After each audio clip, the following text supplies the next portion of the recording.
My friends, history has taught us that the measure of a nation is not in its might, nor in its silence, but in how it upholds justice, even when faced with great threats. Today, we turn our attention to a matter that demands courage, not the courage of arms, but the courage of truth. We are here to speak of shadows, of the dark veil cast over the world by acts done beyond borders, beyond law, and beyond accountability. We are here to speak of what some now call India's death squad, a force that claims to silence its enemies, not with words or justice, but with bullets and fear.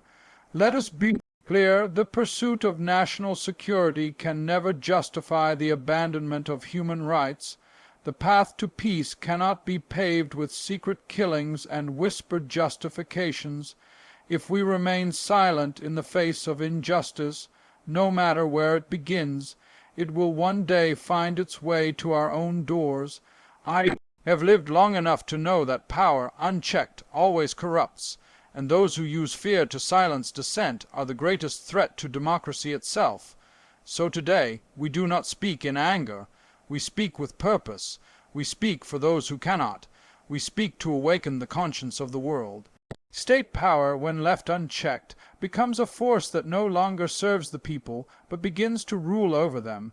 A government that prioritizes authority over accountability drifts dangerously away from the principles that form the foundation of any true democracy. Power, in its rightful form, exists to protect, to uplift, and to guarantee the dignity and safety of every individual within a nation. But when that power is used to operate outside the law, to kill without trial, to silence voices of dissent through force, it ceases to be legitimate. It becomes a tool of oppression, not protection. The rule of law is not a luxury reserved for the powerful. It is a necessity for the survival of freedom, justice, and peace in any society.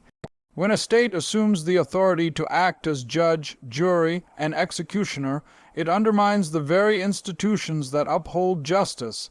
It sends a chilling message to its people that life, liberty, and fairness are conditional, not guaranteed. Such actions breed fear, mistrust, and division. The citizens begin to wonder not whether the law will protect them, but whether it will be used against them. And when that fear takes hold, it does not remain confined to those labeled as enemies or threats. It spreads like wildfire, consuming civil liberties, silencing voices, and weakening the social contract between the people and the state. Democracy is not simply the act of voting or the outward appearance of political structure. It is defined by how power is exercised, especially over the most vulnerable and marginalized. If the state believes it can bypass due process in the name of security or nationalism, it teaches its people that justice is selective, that some lives matter more than others. This is a betrayal not only of law, but of basic human dignity. True leadership does not resort to secret killings or covert operations to maintain control. It engages in dialogue, promotes justice, and strengthens institutions that are transparent and accountable. History has shown us time and again that those who abandon the rule of law in pursuit of control always lose legitimacy in the eyes of the world. Their empires may grow for a time, but they are never sustainable. Because no regime built on violence and fear can stand unchallenged forever, power that tramples human dignity invites resistance from within and beyond. The state may believe it is eliminating threats, but in reality it is sowing the seeds of greater unrest, isolation, and long-term instability. Extrajudicial killings, acts carried out beyond the bounds of legal due process represent one of the most serious violations a democratic state can commit. When a government chooses to eliminate its enemies not through courts, evidence, and fair trials, but through secret operations, targeted assassinations, or covert death squads, it abandons the very justice system it is sworn to uphold. Such actions dismantle public faith in institutions and erode the moral fabric upon which democracy stands. It sends a message not only to its own people but to the world, that the law is no longer the highest authority, and that violence has become a tool of statecraft rather than a last resort of defense. In any nation, the existence of rule of law is what separates democracy from dictatorship. When that line is crossed, when the state authorizes killings without oversight, it places itself above the law and simultaneously beneath the principles of justice. Extrajudicial killings destroy the credibility of the judiciary, undermine the independence of law enforcement, and reduce intelligence services to instruments of fear. The idea that any state can determine in secret who deserves to live or die without ever facing public accountability is not just dangerous. It is a betrayal of the global principles enshrined in human rights law and international treaties. Furthermore, such practices do not remain invisible for long. The world watches. The international community sees when sovereign governments abandon their commitment to transparency. And when this trust is broken, a country's reputation suffers in the eyes of allies, partners, and watchdog organizations. Trust, once lost, is not easily restored. It casts doubt on the legitimacy of the nation's democratic processes, its claims to justice, and its commitment to peace. Even if such killings are justified in the name of national security or combating terrorism, they ultimately serve to inflame further conflict, provoke retaliation, and drive divisions deeper. The short-term gain of silencing a critic or eliminating a perceived threat is far outweighed by the long-term damage inflicted on a society's soul. The international order, too, begins to fray when such practices become normalized. If one state can eliminate individuals across borders without consequence, what is to stop others from doing the same? This opens the door to a global race to the bottom, a world where justice is dictated by power, not principle, and where sovereignty becomes a shield for impunity rather than platform for cooperation. Extrajudicial killings, especially when exposed, fuel geopolitical tensions, spark diplomatic crises, and invite condemnation from human rights defenders and democratic institutions. And rightly so, for no nation should be allowed to operate above accountability, especially when life and death hang in the balance. Ultimately, democracy demands more than elections. It demands restraint, respect for human rights, and adherence to law even in the most challenging of times.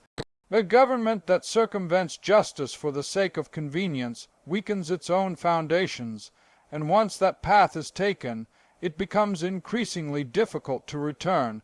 The normalization of lawless actions breeds impunity. And impunity is a poison that infects every level of governance, from the highest office to the local police. A nation cannot claim to uphold justice while secretly executing those it fears. It cannot demand international respect while disregarding the very values it claims to represent. Governments that rely on fear to govern their people do not foster loyalty, unity, or peace. They foster silence, suspicion, and eventually rebellion. When a state uses covert violence, threats, or targeted killings to control its population or eliminate opposition, it trades the stability of trust for the volatility of terror. Fear-based governance may appear effective in the short term, but it is inherently unstable and corrosive. It teaches citizens to obey not out of respect, but out of survival. It suppresses not only dissent, but also innovation, participation, and the very spirit of democracy. When people live under the constant threat of surveillance, retaliation, or punishment for their thoughts or affiliations, a culture of fear takes root. In such a society, truth becomes dangerous, and silence becomes a means of self-preservation. This is not peace, it is the quiet of oppression. A nation may celebrate order on the surface, but underneath there is growing resentment and a slow, burning sense of injustice. The foundations of genuine social harmony cannot be built on intimidation. Where fear reigns, the human spirit shrinks, communities fracture, and the bonds of collective progress weaken. Leadership that depends on fear fails to inspire. It does not uplift its people or guide them toward a shared vision of the future. Instead, it divides, creating categories of the loyal and the disloyal, the insiders and the outsiders, the patriots and the traitors. This binary thinking destroys national unity and deepens ethnic, religious, or political divisions. Once fear becomes institutionalized, it seeps into all aspects of society.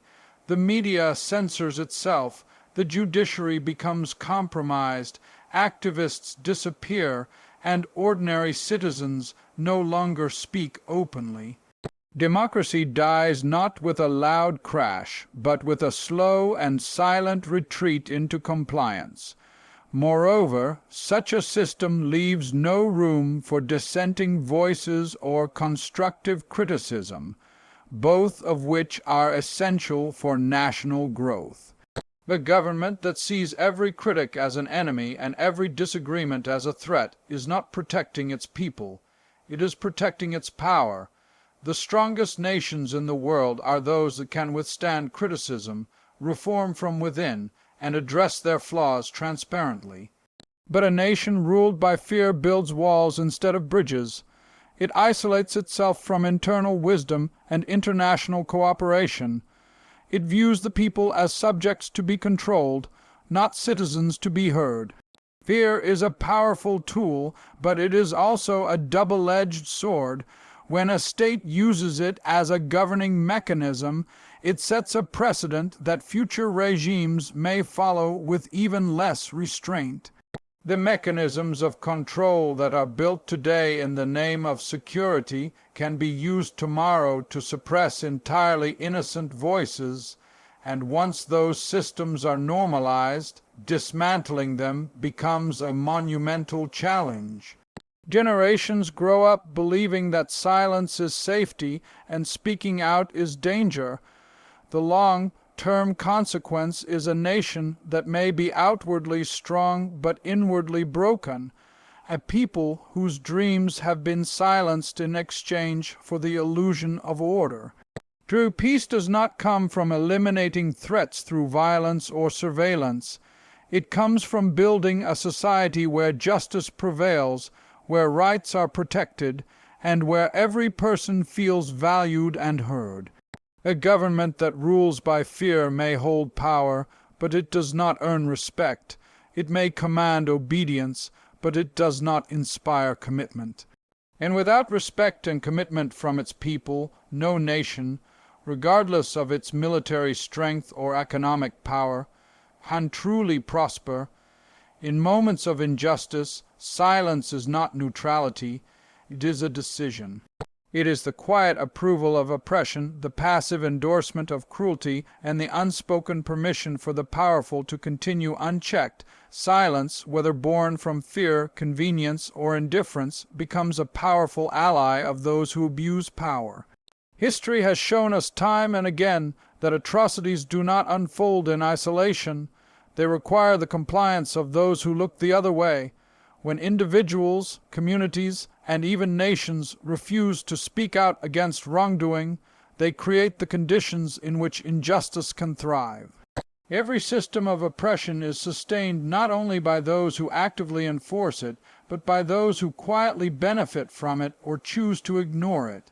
The government that assassinates its critics or eliminates opposition with impunity does not act alone. It is enabled by the silence of its institutions, the media that chooses not to report, the intellectuals who choose not to question, and the citizens who choose not to protest. This silence may stem from fear or from a sense of helplessness, but its effect is the same. It gives power to the perpetrators and leaves the victims abandoned. The danger of remaining silent is that it allows abnormal acts of violence to become normalized. What begins as a single case of injustice quickly multiplies when it is met with indifference. Extrajudicial killings become state policy.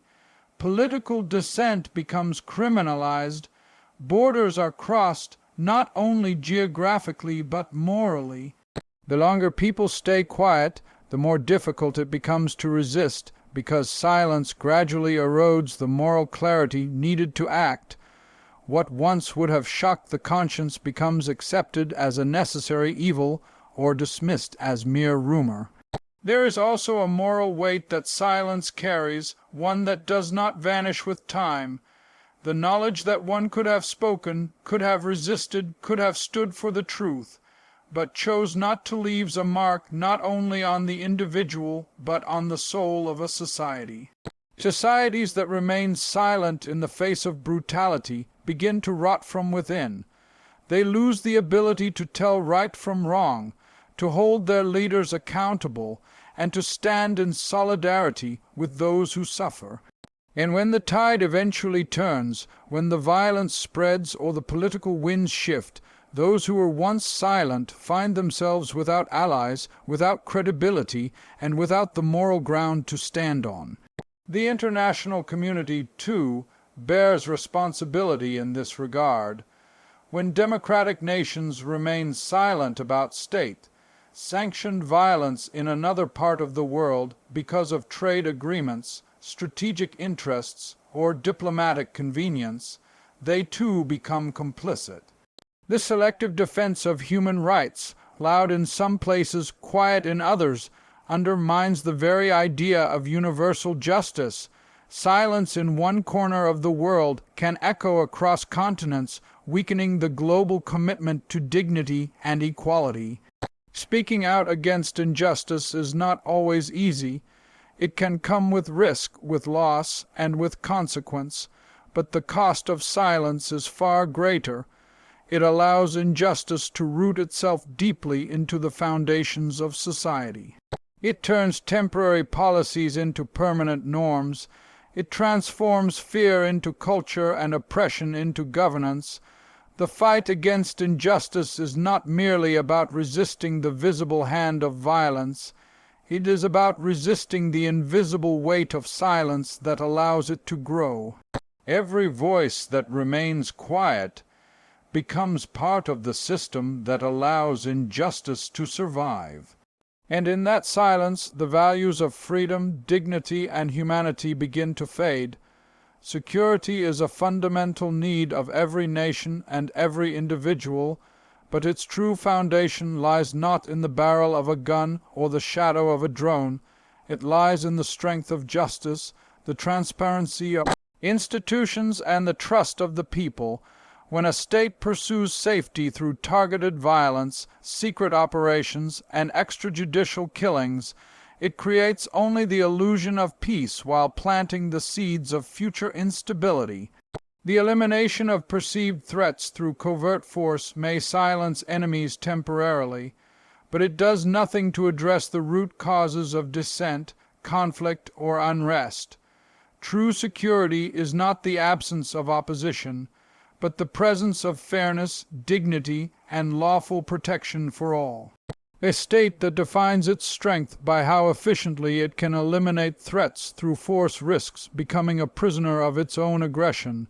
Such a government lives in constant fear of backlash, always watching, always retaliating, and always tightening its grip on power.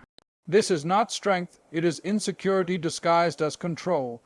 The more a nation uses violence to maintain order, the more fragile that order becomes. Citizens begin to fear the very institutions that are meant to protect them. Trust in law enforcement erodes. The judiciary loses credibility. In the long run, no amount of military power or covert capability can substitute for the stabilizing force of justice. Justice, by contrast, builds legitimacy. When the state chooses to address crime, dissent, or national security threats through legal means, open trials, due process, and transparent investigations. It reinforces the idea that no one is above the law, including the government itself. This creates a culture of accountability where both citizens and leaders are bound by the same principles. In such a system, people are more likely to support the state, cooperate with institutions, and contribute to a shared vision of peace. Justice allows for reform, reconciliation, and long-term solutions to societal tensions. It builds not just safety, but resilience. Furthermore, a society governed by justice offers a more powerful deterrent to those who wish to undermine it. When citizens see that grievances can be heard and addressed without violence, they are less likely to resort to extremism or rebellion.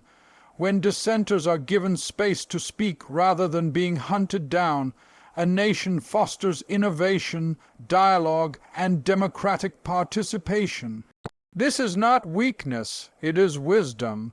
The most stable nations in history have not been those that crushed opposition through force, but those that absorbed criticism, evolved through law, and stayed grounded in moral clarity. Internationally, a commitment to justice enhances a country's reputation and influence. It opens doors to alliances, trade, and diplomatic respect.